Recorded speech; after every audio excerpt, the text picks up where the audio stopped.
Ah, yes, the city of Los Angeles, City of Angels, on movie screens is the dreamland for millions of people around the world. Meanwhile, there's literally a tower of graffiti in downtown Los Angeles next to the Crypto.com arena. And here's the plot twist it's owned by a Chinese real estate developer with allegiance to the Chinese Communist Party in downtown LA. And of course, it's unfinished because, there's thousands of buildings in China called rotten tail buildings because the tail end of the project is undone. It's rotten to the core. A real estate developer from China in the middle of LA. What? Well, it honestly doesn't shock me considering the fact that this isn't even the first high profile case involving a Chinese real estate developer. So that a little bit more details on that in the second half of the video or towards the end. But yeah, it's real. Now, this complex, it was unfinished, even dating back to 2019, but they kept promising that it was going to resume work as time go by. Now, it belongs to a developer called Ocean White Holding. That's just much like Evergrande and Country Garden, it's one of the large real estate developers in China, but this is its own, or I guess its sole asset in the United States. After all, the company did default on its EB5 loans. Now, you hear that, right? EB5, that is Immigration Investment Program, where you can literally pay, I think, $1 million US, and you can get yourself a green card. As of January of 2023, so about a year ago, it had about $150 million in debt, American dollars, that is, to those EB5 loaners. Meanwhile, the company itself has already declared bankruptcy in Bermuda, as well as its domestic situation in China. The company actually was delisted from its domestic stock market after this year's New Year began. It became the first real estate and financial giant to be delisted in China. So it just tells you the financial situation isn't so great with this ocean-wide company. Now, its market value shrunk from 100 billion RMB to just 2 billion RMB. And the company has been placed on file by the Chinese Regulatory and Security Commission, which is under investigation and so on. But the financial empire of a once legendary businessman, his name is Lu Zhiqiang, well, that's a short-lived story. More on the founder a little bit later. But first, some people actually believe that the sole purpose of this particular plaza, the Ocean White Plaza in downtown LA, was for the purpose of EB5 visas or EB5 immigration investments. But of course, that's never the official reason for the city of LA to approve of such a project. It came with a promise of building 3 complexes in what's called an Ocean White Plaza, which also includes a 5-star hotel and shopping district, and had a price tag of about $1 billion US. And the towers, which are now covered in graffiti, became a sightseeing and a climbing sort of destination in downtown LA. And this prompted to having the city officials asking that the developers would barricade off the entrance so that no longer people are going to go in and out of it. And there's trespassers even stealing copper from the building. Of course, major metropolis like Chicago, Los Angeles, or New York, they're not strangers to tremendous amounts of money being invested by foreign developers into large luxury complexes and skyscrapers. There's even a billionaire's row in New York City. Of course, not a lot of people live there, but the purpose, again, it's a luxury and it's a high-end sort of set of skyscrapers. And of course, there's a constant battle with the local homeless population to build shelters versus these luxury apartments, etc.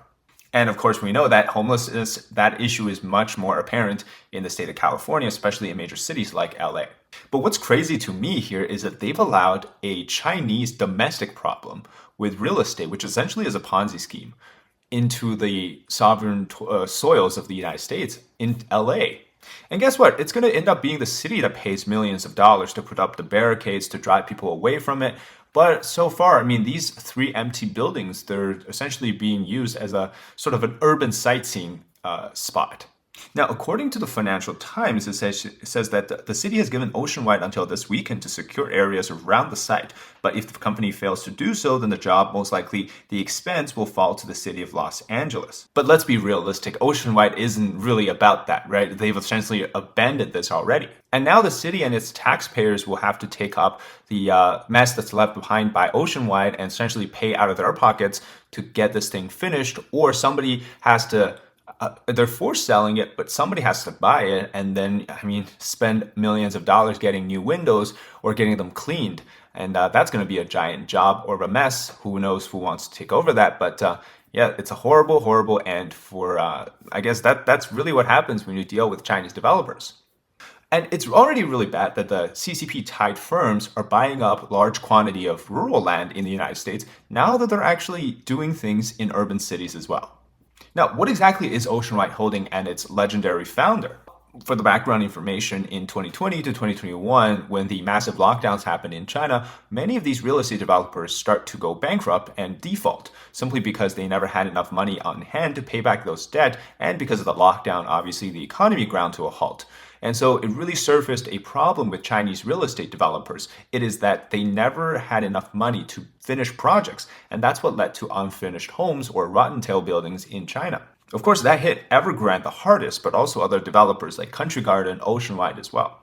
Now, Oceanwide is like Evergrande. Its founder is considered a legendary businessman. His name is Lu Zhiqiang. He's actually from the same province I was born in, and he once, had many different firms under his wing, and he became, of course, he founded Oceanwide.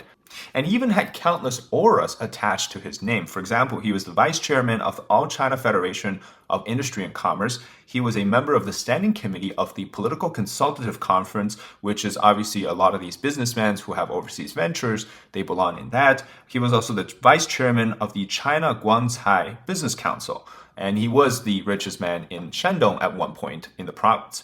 And so, yeah, he had everything going for him. Much like the founder of Evergrande, Hui Kaiyan. This guy was doing a lot, and he obviously was profiting off of his real estate venture. Now, at the height of his business, he had about 300 billion yuan in terms of asset management. But since now he's fallen from grace, nobody knows how much money he actually has. But 300 billion is about 42 billion US dollars. And for a comparison, Evergrande is about 300 billion US dollars. So it's about 1/8 in terms of the scale between these two giant real estate developers in China. Now, he, of course, Oceanwide chairman, he lost all of his assets sometimes during the whole bankruptcy defaulting situation over the last 2 years. And since then, he's forced to essentially sell off a lot of his, sort of companies under the Oceanwide Group. For example, there was IDG, which is a US firm for about 1.3 billion. He sold various other operational companies, etc., just to try to pay back on the debts that his company has incurred. And so that's really the problem with Chinese developers, right? Once they default, there's no way for whether you're a foreign investor, domestic investor, to get your money back. Because, the money was always used to create more projects than they're ever intended to finish, because then they can get more money, all of these things. And so you're looking at Evergrande, for example, it's going through rounds of restructuring and it's never found a solution, so it just declared bankruptcy. And then it's getting investigated for that. But until it gets to that point, there's almost this like fake facade in terms of, this company is still doing well. And of course, this isn't the first situation with Chinese developers at Los Angeles, at least. So since 2013, actually, there was a Chinese developer out of Shenzhen, and they had worked with a downtown Los Angeles-based firm in which they paid more than $1 million in bribes to a local city councilman named Jose Huizar, which is to obtain the city's approval to redevelop a hotel. I think it was called the LA Grand Hotel, into a 77-story skyscraper. Now, over the years since 2013, the company, of course, has since been fined, and the henchman that was doing the bidding, he's sentenced to jail, as well as the politician, Jose Huizar, to 13 years in federal prison for racketeering, conspiracy, and tax evasion. So, yes, when you deal with the Chinese Communist Party and its tight developers, you probably don't have a good end to your story. So the moral of the entire story is don't deal with the CCP. All right, that's it today for the episode on I don't even know what to say, a graffiti building left unfinished, because clearly that's what the CCP-tied companies in China do, and now American taxpayers essentially have to take up the debt and finish the job. All right, if you enjoyed the content, leave a like, comment with your thoughts, and subscribe to our channel. Until next time, bye-bye.